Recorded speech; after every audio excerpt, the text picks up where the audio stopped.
I thought I could bait you into something by just taking a dramatic sip of tea. I thought there would... Okay.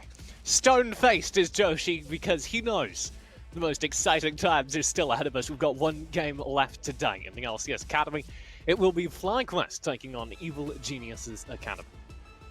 Yeah, and we've had some pretty exciting games today, as we often do on the first day, but this one is also likely to live up to the hype, as we got FlyQuest bringing in a couple of big members from the amateur scene against EG Academy, which has a lot of fairly veteran players coming out, relatively speaking. The big ones that, you tend to highlight right now, TJ, because you talk about so many of these amateur players. We got NXI, we got Tomo, and we got Tony Top, all coming out right here that we've been seeing quite a bit over the past several years in the amateur scene. NXI in particular, I think I want to draw a storyline around because he has had to play for FlyQuest proper. He's been playing during the lock-in, and he hasn't had the greatest experience. It hasn't been the greatest results. But I don't think that's entirely fair. He got thrown directly into not just the deep end, but like the diving pool. And so now that he's able to get back out of the deep end into Academy, where frankly he belongs given his experience level, I'm hoping to see a little bit more of a stable performance out of him. I want to see NXI really have the chance to shine here on the Academy roster after taking a hit with that promotion. Yeah, and we also got to mention that he is another member of the 100 Thieves next graduating class, right? He was kind of the replacement for Kenby when Kenby was moved up to the 100 Thieves roster, or excuse me, the 100 Thieves Academy roster, and NXI was able to step in alongside Fallen Bandit to fill in the big shoes that Tenacity and NXI, excuse me, that Tenacity and Kenby had left, and honestly, while they weren't quite as dominant, they still look very good at that level. So to say that he is, a weak player is being a little bit dishonest, because he's not. He's been looking pretty good, but the question is he LCS caliber level? Maybe not yet, but we can definitely get him there. Yeah, I really do believe in NXI, so I can't wait to see a little more from him. Other players that will stand up to us as giant fans of the amateur scene will be, of course, Tony Top and Shoryu. Tony Top, one of the first draft picks, if I'm not mistaken, if I'm not misremembering, in this year's Scouting Grounds, so got a lot to live up to just in that. We'll kick things off with the pick ban. We already have a Nidalee and an Aphelios. This will be our first Aphelios to make it through the ban phase today. And FlyQuest don't just get Aphelios, they get Aphelios Thresh. Yeah, I feel like Aphelios is a bit of a bait for a lot of teams to pick up because Kai'Sa and Jhin both still exist, and I think they're both better. Because Aphelios just is okay most of the time, and then if he has the right guns, then he becomes good. But even then, like, that's kind of the baseline for a lot of these other AD carries, right? Jhin and Kai'Sa are just good normally. They don't have any times where they're just also there. But that said, the team composition that EG has drafted against the Aphelios doesn't perform particularly well against it. No, it's a lot of slower engage, which is what Aphelios wants to deal with. He is the quintessential sustained damage. So this so far so good for FlyQuest, particularly as they grab a Gnar for Kumo in the top lane. Gnar versus Renekton is a matchup we've seen go both ways recently, but I think in theory that Gnar is supposed to be quite good.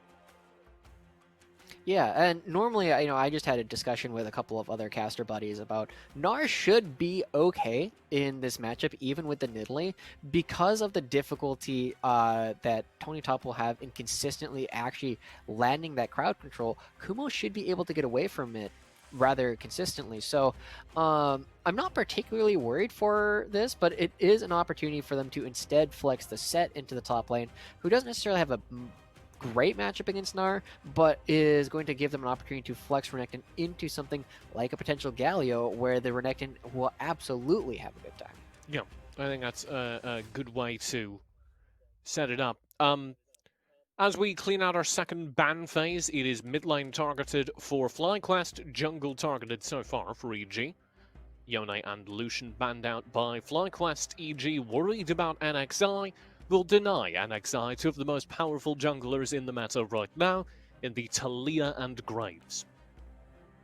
Yeah, interesting that they chose to pick up the Twisted Fate here. It's not super vulnerable to the Renekton, but I feel like they could have waited to see what else they were going to do, because Lilia is kind of the best jungler left after Ooh. everything else has been banned away. And this Misfortune, currently being hovered for Shoryu, is one of the reasons why Aphelios does not really get picked up super successfully, is because they get bullied by this character really, really hard. And now that they have the Leona, it's going to be scary for Tomo to even exist in the bottom lane. Thresh is theoretically a solid counter to that, but that will put a lot of this onto Diamond as a skill matchup, right?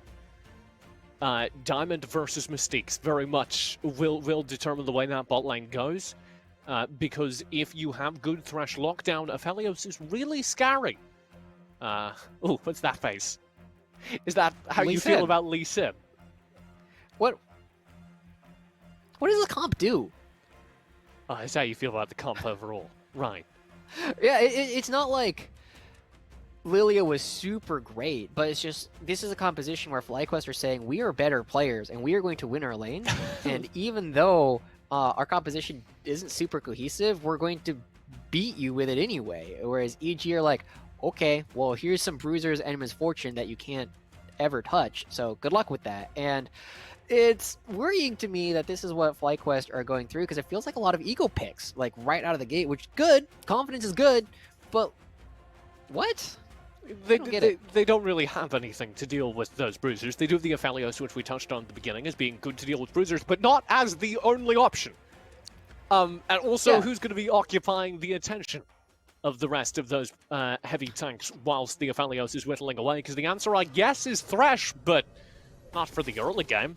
Maybe Kumo, but for 5 seconds at a time. You know. Yeah. Yeah, no. This is a game where NXI needs to do really, really well, or FlyQuest composition just kind of doesn't do a whole lot. So we'll see what they end up doing, because they're low damage, right? They have, both teams have one magic damage threat. You have Nidalee on the one hand, and then you have Twisted Fate on the other. And Nidalee, can pick single targets and blow them up relatively quickly. And Triple, with the predominance of as the item that he tends to go for, he can do that, but the people that he's likely going to be able to hit are Jojo Pune and Tony Top, who are playing Set and Renekton, and you do not blow those characters up as Twisted Fate unless you are massively, massively fed. So it worries me that both Tony Top and Jojo Pune can build in such a way that they just take forever to die, and Shoryu's going to clean up. Yeah, I think that's a very fair assessment of the EG comp. Okay, but can I look? I'm gonna play EG's FlyQuest advocate here. What if they just win lane? True. That's always the win they condition. kind of have drafted like a whole lot of pretty strong lanes. Yeah. In isolation, Gnar is good into Renekton. In isolation, Twisted Fate shouldn't really ever die to Set and can move around the map pretty effectively.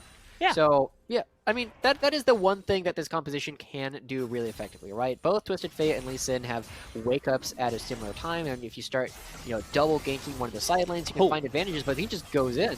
Mystiques. Oh, okay. Level 1 Zenith Blade. Spots Tovio. He's like, look, we're going to get something straight real early in this lane.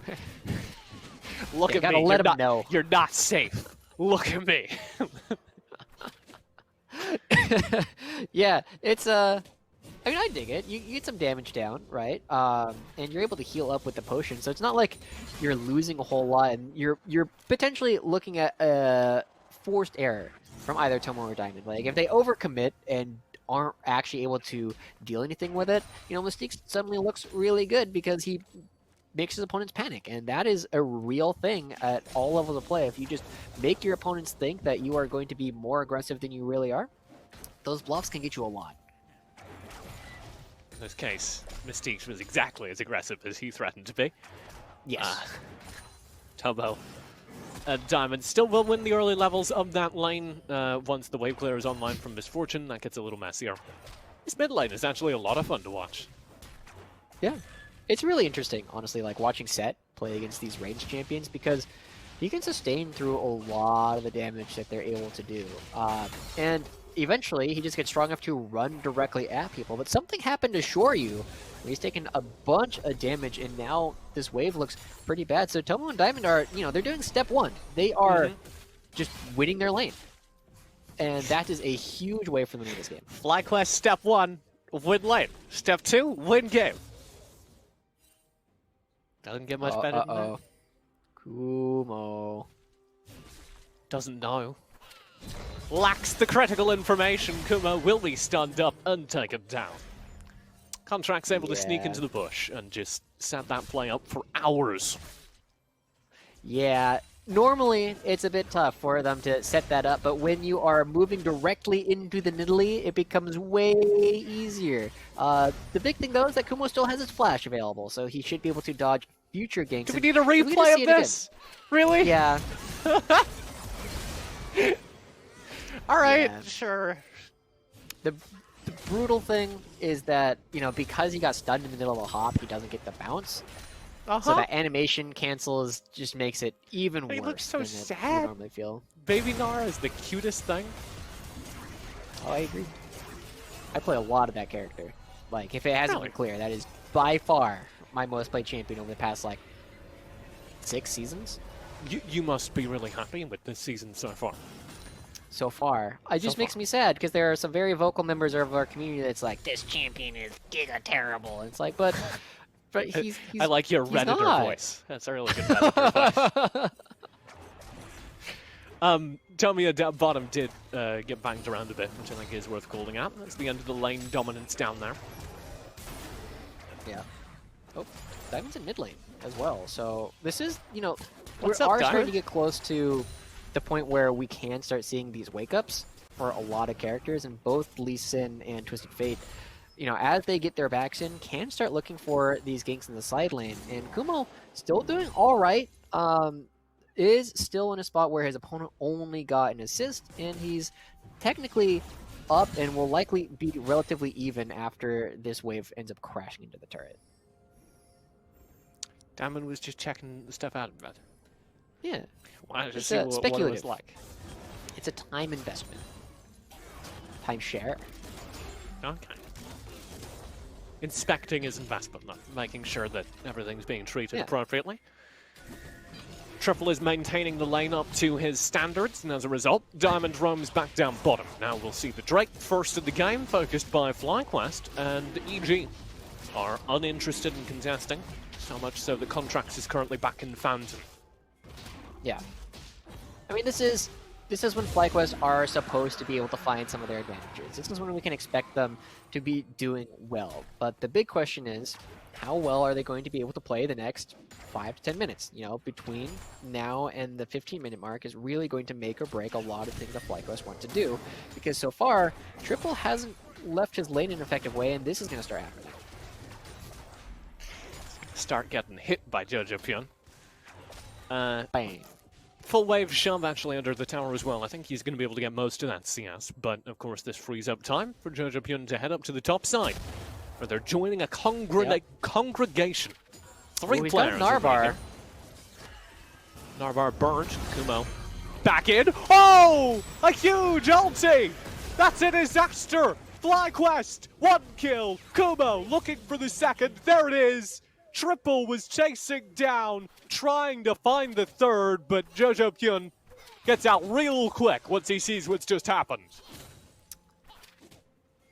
I am shocked that they decided to go for that at all, right? It's like he's got a bar, he's full health. We know that Triple is no longer in mid lane, and we don't have any vision to actually spot him out. And now, oh man, NXI? Does he hit 6 off of this? He does. Gets the buff over the wall, Warthog, Lantern, he's out!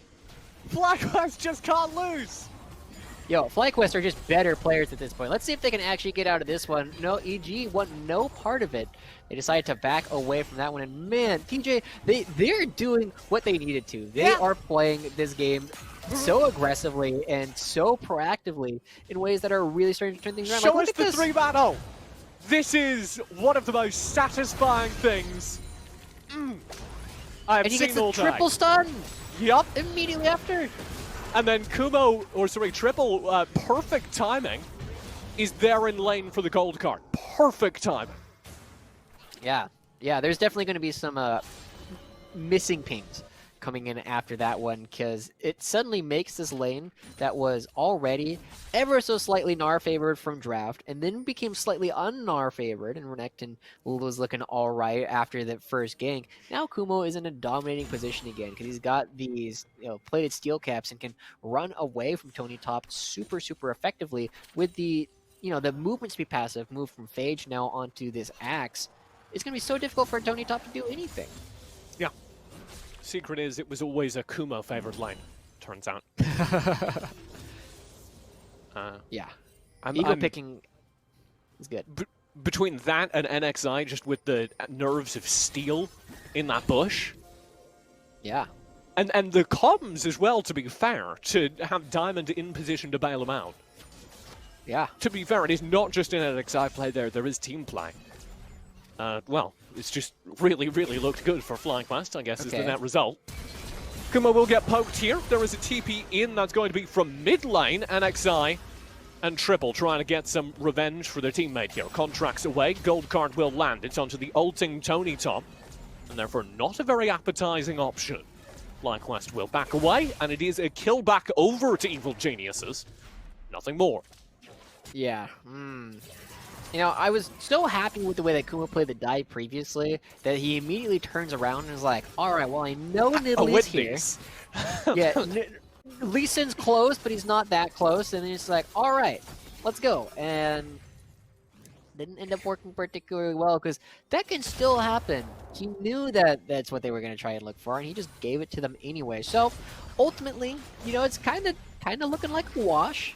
Overall in the top lane, every time we say something good about one team, they're going to immediately get shown up by the other side of the map. And as EG continue to bring this game later and later, a lot of the deficits that they're currently seeing should start turning around. But I'm really surprised at how poorly this bottom lane is currently going for the side of Shoryu and Mystiques, and we just haven't really had an opportunity to examine it at all. No, it's been chaos across the rest of the map, but Diamond and Tomio have had that wave shoved in for a while now. Yeah. You can take a look if you're curious. You want to view it statistically. All right, you nerd, check out the CS difference. Tomio's destroying him. Yeah, I thought it was passion fruit. That was only Isn't that your job? That was before you made bad puns. You stopped being passion fruit. I'll keep that in mind. When the puns came out. You never made... Well, they were very passionate puns. Okay, alright, we'll accept it.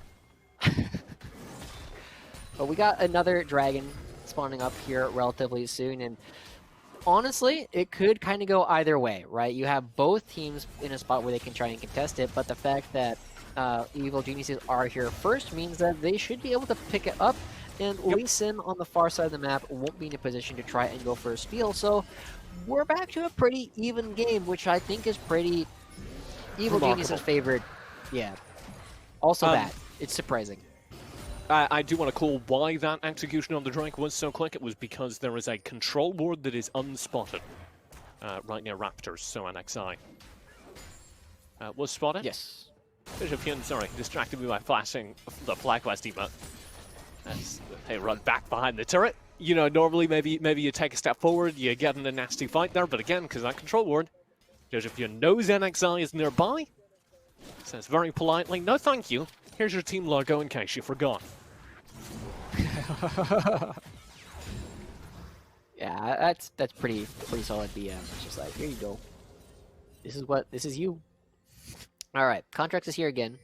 Kumo is currently Mega Gnar and might be getting caught by 3 people, but Jojo Pune ends up turning back around, and I think they're just going to reward themselves with this scuttle on the top side of the map. And notably, Contracts has had a larger impact on this game than NXI had, and I said that was going to be one of their big win conditions for FlyQuest is NXI popping off, but he is down 20 CS with 0 kill participation at 13 minutes, and that means that he's not going to be as relevant later on in the game. And Lee Sin, hook will land. It's onto the Leona though, so not worth covering. Lee Sin, you want to see early game presence, or at least mid-game teamfight presence. We'll have a chance for that. Box is dropped, hook goes wide, TP from TF will get Triple into the fight. All of this engage though is happening onto the Leona, an LPL classic maneuver. which means that it is worthless. Hey, but you could just outplay it, right? If you believe hard enough, you will end up doing more damage. But as this comes to fruition, it's just going to mean Contracts again more effective on the map as this Rift Herald is dropped 2 plates going directly into Jojo Puny. So he gets a little bit of an ab workout at the same time. And now we've seen this play before.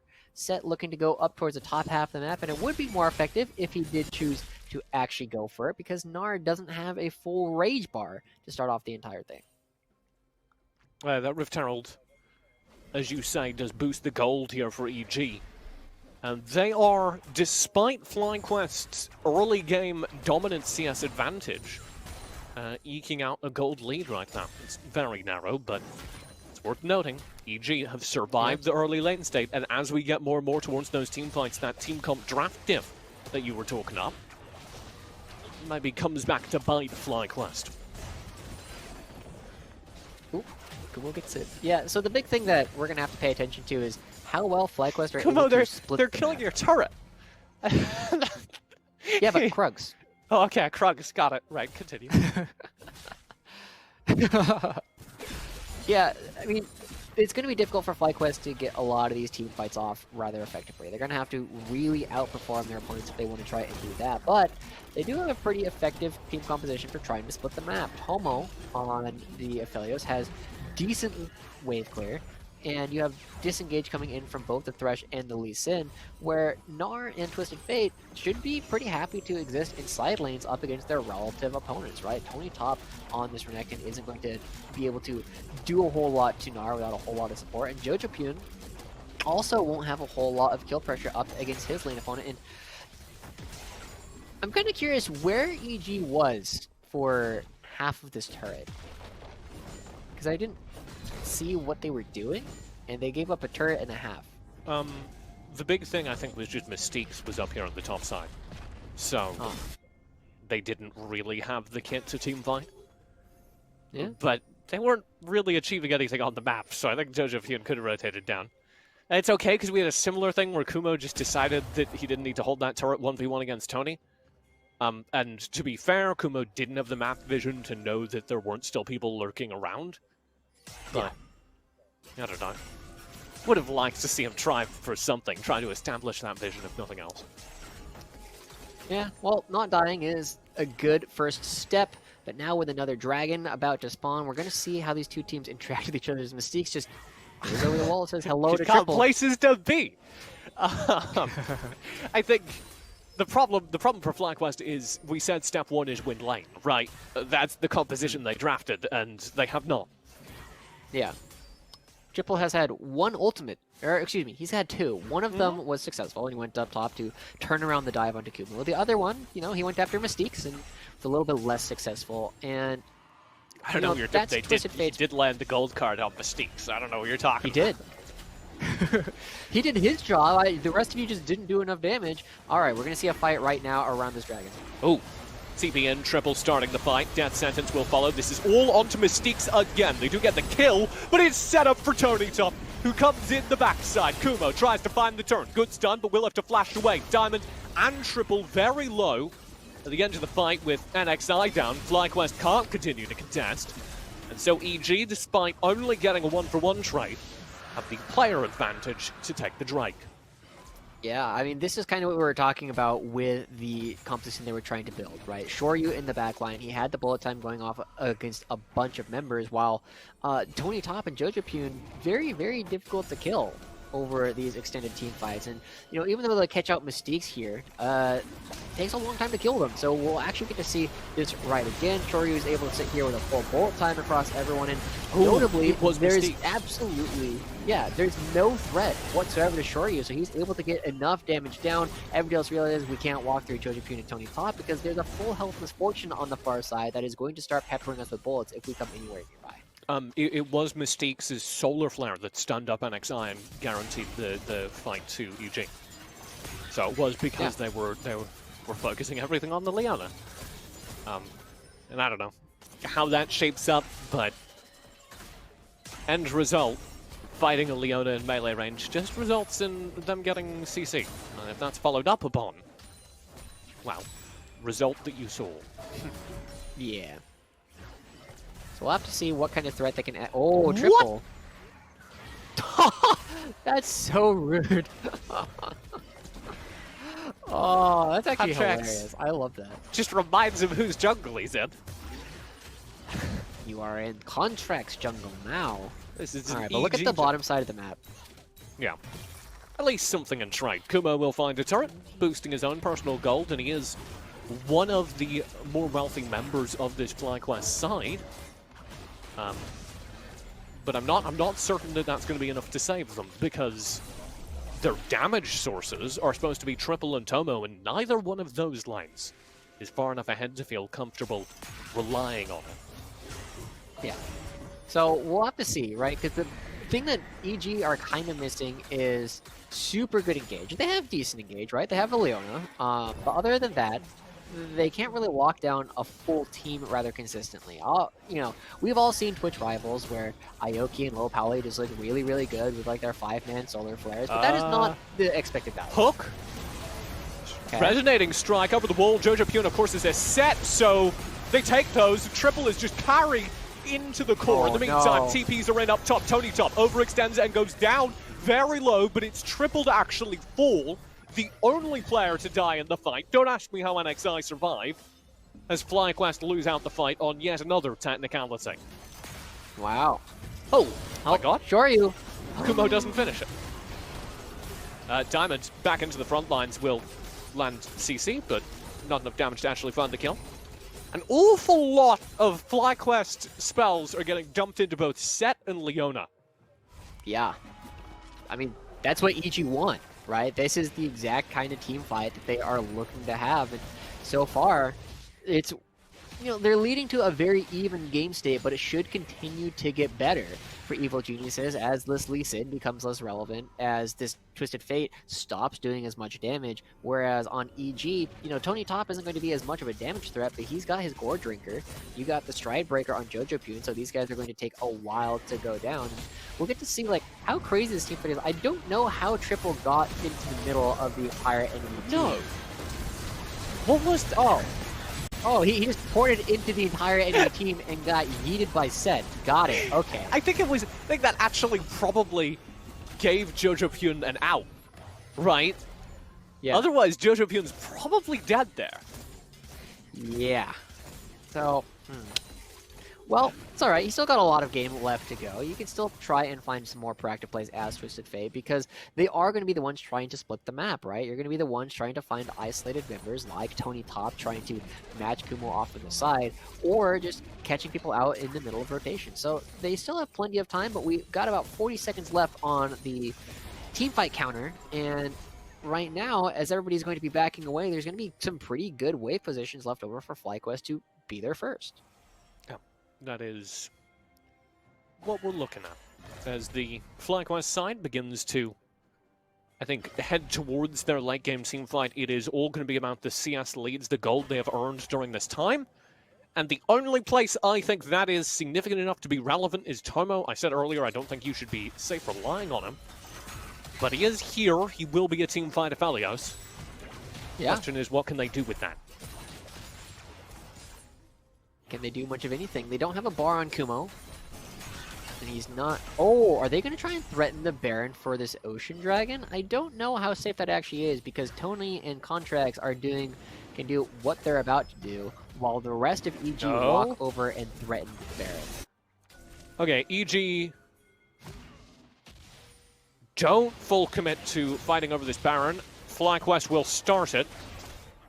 The rest of EG are hovering around this mid lane. FlyQuest do not have the Baron damage. Mystiques is coming in. Oh, Kumo. Will be flanking round the side. Tony Top in. Kumo suplexed out of the fight, still alive. In the meantime, Mystiques did go down. Big damage arriving from Tomo. There's Triple ulting in, and the hook lands. Big plays from Diamond. Jojo Pyun will find the turn with the Haymaker, but now has limited HP to work with. Drake went over to EG, and I guess that actually is the only real bullet point at the end of that exchange, as Mystiques did fall, but it's a Leona. Yeah, absolutely make that trade every time. Now, EG were a little bit overzealous in trying to contest, and you saw that Shoryu was like, okay, Contracts is back in here, and that could be punished. Nice. But the death sentence goes wide. Gold card will not. Jojo Pune with the haymaker. Can't find the damage they want. NXI is chasing. Here's Kumo from the flank. And they will shut down the mid lane set. And turn yet again for this Baron. All right, but the members of EG are around. It's not super easy for them to do this all by itself, and Triple is... I don't know what Triple's doing, but he's not here. He's not available to really contribute to this fight, nor does he have an ultimate available, so this is actually really dangerous for FlyQuest. Rate of bullets in, half HP, there's Kumo diving in. Solo ult on Mystique's. Not going to find you much, but Mystique's now doesn't have their shield, and that's going to mean a very quick kill onto Leona. Diamond at the back of the fight has no HP, but did survive. And okay, it is a few more kills passed over to FlyQuest as they force another fight around the Baron.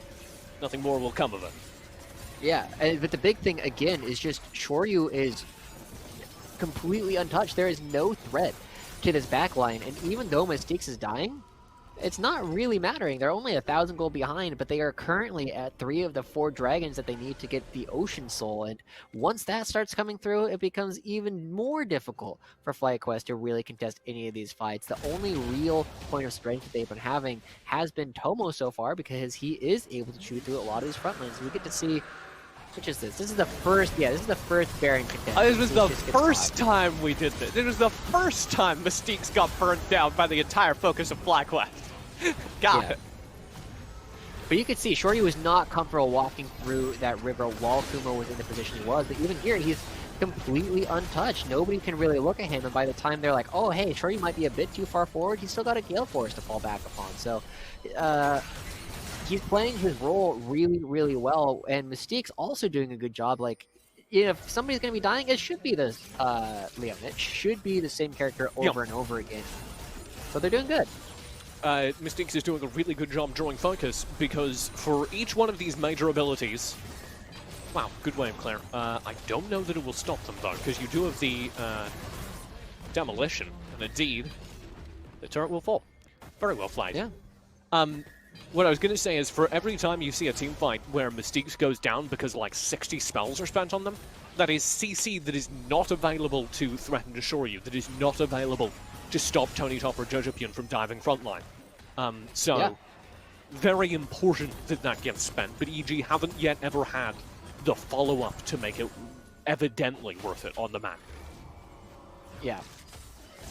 Well, we'll see. We'll have another opportunity for both teams to try and do the same thing around this Ocean Dragon, and honestly, FlyQuest cannot make the same kind of gamble that they did before, where it's like, hey, we're going to go try and hit the Baron, because EG will be like, okay, you have that Baron, we're going to have this Ocean Soul.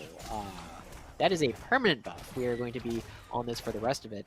And so we're seeing Triple, you know, he's already not necessarily going to be the most impactful magic damage source for the team. And now that he appears to be building towards the rapid fire cannon, his damage is going to continue dropping off. So it's, you know, another crowd control bot being added to the game, and I'm not sure that's what they need. We don't need to crowd control Renekton and Set. We need to do damage to them. Yeah, and that mantle is increasingly going to be exclusively Tomio's to Baron. Yes. So watch the FLYA in these team fights. If they get assassinated or hit by a long-range Nidalee spear, it is pretty much game over for FlyQuest. They will find Mystique's. Yeah, this one, I'm not sure. Mystique's will go down for free. That one's not worth. And Drake is up, so very, very bad timing for Mystique's. We'll see if EG try and force a 4v5 steal attempt, or just take the L. I think you just, like, throw things over the wall, right? Like, you don't actually want to lose another member, because then that makes the Baron super dangerous to try and contest. Yeah. Alright. Okay. Okay. Yep. FlyQuest are being good players, so that is very well done. And for all we were talking up Mystique's, you know, tactically drawing fire, that wasn't one of those instances. I don't know why they were so far forward. You don't need that much vision. And it does cost EG there. Yeah. And this also gives more time for you know, Kumo and Triple to try and move into the side lanes and make sure that their waves are in good states for the upcoming Baron contest, because you got to be very careful, right? Like, when both top laners have this teleport, it's not necessarily going to be super exciting for the members of EG, because bringing the Renekton into the fight, he's not the best team fighter. Tomo. He's just going to... Too far forward, Zenith Blade in. Tomo with the Lantern did get away, but not forever. Pulled back in, so flexed into the bullet time, and that will be the kills that EG needed to close this game. They're going to turn instantly for the Baron. All right, but what does Kumo get on the far side of the map? Is he going to be able to get this inhibitor turret? If he gets the inhibitor, it might be okay. It might not be the worst thing in the world, but man, that was a huge mistake coming out from Tomo and Diamond, and a great play coming out from the Speaks in order to actually lock them down early on. And yeah, they're not even going to be able to get much of anything. Kumo is not going to be able to get the inhibitor turret. Instead, they're only going to get the mid lane inner, and everybody with the improved recalls from Baron is going to be able to come back to make sure that they don't lose any more of their base. So overall, massive, massive win coming out from EG. They should be able to try and force the fights now that they are going to be winning the side lanes. They are going to be winning the push. There's not a lot of wave clearing their opponents. Yeah, you can see Diamond's there for the Lantern, but there's just nothing to fall back to. Yeah. Very, very cleanly done. EG punishing the mistake, and we talk about that all day. You can't rely on your enemy to make mistakes, but also, when they hand you one like that, it is very important, and indeed the mark of good teams, to be able to take them up on it. Yes. Yeah, just because you're playing catch, and they throw the game, doesn't mean that you're going to catch it all the time. And right now, this is a little bit dangerous. Tony Top isn't there, and here comes the teleport from Kumo. Gold's current stun onto Contracts. They will flash away. Kumo around the side, as you say. Tony Top waiting in ambush. Ult popped. All onto Mystiques again, but Mystiques goes down uncontested. And so this could develop. Kumo for a deep dive. Bootlit Vigil to follow. They've got the kill. No Shoryu. No big team fight damage. Tony Top tries to get something, but they are just CC'd for decades. They are petrified. And archaeologists will be digging Tony Top up years from now, wondering whatever happened to EG's top laner. Oh man, poor Robot Jones. Just sitting over here, not able to do much of anything, and now this is going to turn things around, because again, you can't make these plays without the members of your team fight composition if you're trying to do that. Shoryu being dead, that's the first time that they were really able to get onto him, and they're going to... Kumo! He's just going! Kumo will dive very far in. 6 seconds on Shoryu's respawn. That should be enough wave clear once Shoryu's back that they don't lose more than this inhibitor. And indeed, that will be exactly what FlyQuest are aiming for. Very well played. Yeah, looking good. So I would like to think that EG has learned their lesson. They are a death ball composition, and they need to be that death ball. Having Tony Top off on the side, and he was envisioning, he was trying to hide around the corner while the Twisted Fate ultimate was going off. They knew exactly where he was. They knew what they were trying to do, and they just weren't going to give it to him. Instead, they're just going to barrel onto Mystiques, and I feel like most of Mystique's deaths are good deaths. There are a couple exceptions, but this is not Mystique's fault. Like, he is the one who should be going down here in order to try and get as many people out as they can. And as they start to move forward, they end up catching him so that he ends up taking the hook instead of Shoryu, and then everybody else ends up just getting caught because they were like, ooh, do we turn around and try and help him? No, you don't. He's already dead. I think the only possible way out there, though, is like pathing up through Tony Top into the enemy jungle. Like, it was just a very, very doomed play because of the out-positioning that it happened. Yeah. Okay. Very, very well played by FlyQuest to punish that. The inverse of what happened moments ago. True. So now, we basically have another team fight, and the winner of this is going to be in a good spot. If EG win this fight, the game is going to basically be over because they have the Ocean Soul. If FlyQuest win this fight, the game is actually over because they just take the Nexus. So this might be the last major opportunity for these two teams to clash, and currently, FlyQuest are in a better cohesive unit than their opponents. Oh, yep. Mystiques.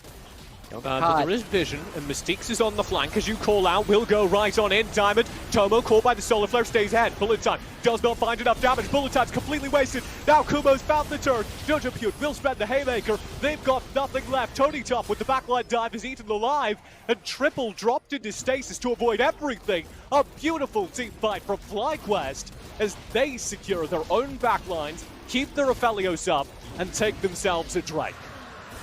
Yeah, this is rather interesting because they probably could pick up a little bit more here if that's what they had committed to, but instead they want to make sure that they put this Ocean Dragon back on a timer so that EG have to come out a little bit later and look for another fight. But we saw there wasn't a whole lot of threat to Shoryu, but Triple has the range suddenly with the rapid fire cannon to actually throw down the stun, and you don't need to kill Shoryu, you just need to make sure that he's not doing damage in these actual fights. So they did a fantastic job at limiting his effectiveness throughout that entire thing and just absorbing Jojopyun and Tony Top coming into the rest of the fight. So this game, I wasn't a big fan of FlyQuest composition, but they are playing it very, very well across the board. They're consistently playing to all of their win conditions, and now, since they are far enough ahead, they might be able to start looking at this Baron. They might be able to start looking at a lot more, and maybe even find Mystiques once again. No, he is going to be able to recall in time.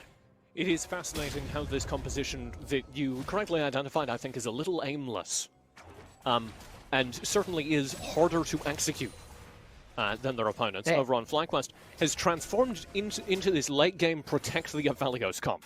That is basically all it is. And remember how we were criticizing NXI for not doing anything in the first 12 minutes? He's now 6-1-4. Yeah. Like, he's actually playing these team fights remarkably well. He's been, as I was going to get to, kind of benefiting from the Aphelios sustain, where the Aphelios will be burning people down and NXI will be finding the weak targets. He's consistently able to orient himself very well in team fights. So we'll see how this next Baron goes, because again, it could be an opportunity for, if it's a clean fight, depending on where it happens, it could be the end of the game as they, you know, they get a little bit of damage down into contracts, but he should be able to heal most of that up. And one more cycle on that E should put him A-okay. Oh. Kumo. FlyQuest! I like this fight. Burning down this Baron. Half HP on it. 6k now as EG set up behind the Baron pit proper. Even lower. It's resetting, hovering around 6k on that Baron. EG draw away the focus. It's reset now up to 8k. Bullet Time will go into the pit. Oh, deep dive. Kumo finds a big stun. Backlines meantime. Mystiques goes down, and Kumo gets out, able to refocus the entire team upon the diving front lines. A double kill starts things off for Tomo as both Jojopyun and Mystiques go down. And FlyQuest win an all-important fight. Destiny does get spent by Triple just to figure out where their opponents are. Shoryu's doing a good job kiting though. Them and Tony Top are a formidable two-man unit, and with contracts hovering in the wings, FlyQuest can't take any risks here. They need to be perfect. Where are they going? They're going to be backing away here. They're going to be losing at least one turret off of this. Man. Okay, so suddenly they're going to be able to pick up another inhibitor turret, or excuse me, an inner turret, not an inhibitor.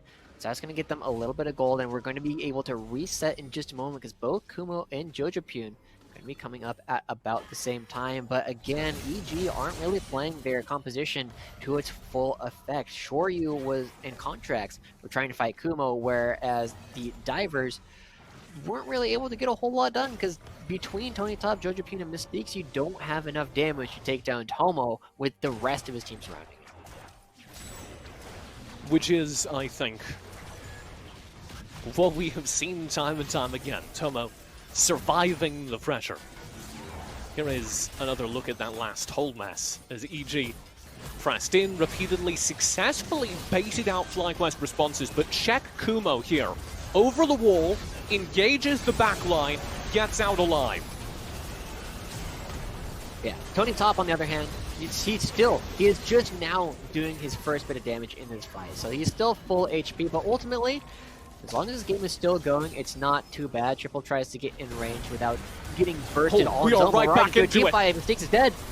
Huge Moonlit Vigil starts that up. Tony Top will dive in. 1v5, it drops into stasis. I don't know what you think is happening on the other end of that, Tony Top. as a GA. Oh, mistimes the hook, but it won't matter. Wow, I don't know how that fight started, but it's probably going to be how the game ends as Kumo suddenly finding Shoryu and taking away all of that movement speed that this character normally has. Double flash forward, Shoryu in trouble indeed, will be stunned up and gone, and I think you're absolutely right, Joshi. That may be game. Mystique's 8 seconds away from respawn. Everyone else a little longer. And I don't think the 3-man core can hold on. Mystique's bullet time is... Or sorry, Mystique's stun is kind of the only way you can make this happen, but no. CC is delivered. The last-ditch attempt from Jojo Pyun is valiant, but it will not get them the win. FlyQuest slug out a 38-minute victory over Evil Geniuses and will take their first Academy game of the season. Wow. I mean, ultimately, I did not like their composition. The draft was very suspect to me, but they were able to play their composition the way it was meant to be played, and EG simply weren't. So congratulations to FlyQuest for showing that it doesn't matter. Like, you do not win or lose the game in draft, right? You do not end things immediately. You still have to actually execute on what your composition wants to do, and they did it beautifully. Yeah, that was just a very, very fun game to watch. I think my big takeaway from that is that Tomo was absolutely stepping up. We said that the only way those team fights work is if the Aphelios goes huge, and time again, exactly that happened. And yes, it was a team effort. There were a lot of really good resources being committed, especially by players like Diamond, to keep Tomo alive. But what they did with that time in the hands of a lesser ADC could have not been enough to save those fights, and indeed that game. Yeah, and I also want to praise Tomo as well, not just for his play later on in the game, but also for how dominant he was alongside the support in order to actually continue to push things around, right? He was up massively over Shoryu, who a lot of people were looking at as one of the AD carries in Amateur and Academy that might be in the conversation for an LCS spot, but Tomo was like, nope. This is my lane. We are in control here, and you are going to sit down. And they were able to do exactly that. Yeah, top lane Kumo, I think, has to deserve accolades as well. The polar opposite side of the FlyQuest map, but possibly the best Gnar we've seen so far. I've received word that we do, in fact, have Tomo in the wings, so we can hop on into our post-game interview presented by Verizon, as I think that was the best Aphelios I've seen in competitive. How do you feel about it? Sorry, I just came back. I was moving stuff in the room. What happened? No worries. You know, at the beginning, I was saying I don't think Aphelios is particularly strong in the meta, but you were very quickly able to turn around and have a fantastic performance, not only in team fights later on, but also in lane. You know, how have you been feeling about this champion and how you performed on it today? Yeah, I definitely think that Aphelios Thresh specifically as a combo is really strong. We've practiced it a lot in scrims, and it's been seeing playing in LCK and LPL, so we wanted to bust it out today. One of the things that we were talking about during the draft phase was that this felt like a very lane-focused draft, and then once we got out of it, it kind of morphed into an, okay, well, we have to protect Tomo, because you were the only major source of teamfight damage in the late game. What was your team's kind of theory going into the game about how that was going to play out, if you can talk about it? I mean, most of Aphelios drafts revolve around Aphelios, obviously, because he just 1-9's 200 years, right? So I think everyone had a good idea of like how to play with Aphelios, so it worked out. Mm-hmm. So it was always the plan to go 38 minutes and win in a sick team fight in the mid lane? Of course. Very exciting. Well, the big thing is you ended up just winning your first game here, but after having an opportunity to watch all of the other teams so far, you had a little bit more opportunity to kind of, you know, take in what you've been seeing so far. So, you know, obviously you're number one, right? I think, you know, if you don't say that, we got some things we got to talk about, Tomo, but who would you say is probably number two? My only threat is King. Everyone else is King? trash. There we go. I really like that. We are going to be wrapping things up here, so I'm going to task you with the job of kind of deciding the final words of the day. Is there anything you think viewers should be carrying forward from the first day of Academy this season? Academy is going to be pretty exciting this season. I hope you guys all tune in and cheer on my team specifically, because I think we could take it all. All right. Thank you very much, Tomo. Best of luck in the upcoming season. Thanks for your time. That does leave just you and I, Joshi, to wrap things up ourselves. I think Tomo put it better than I could, but it was a great time casting with you. There will be more Academy games tomorrow. I don't quite know who will be on the casting desk for that. It'll be a surprise, just like my birthday is to my father every year. So be sure to tune in for that. Until then, I've ruined Joshi again. Until then, have a great rest of your evening. Be sure to watch some more Academy. We'll see you next time.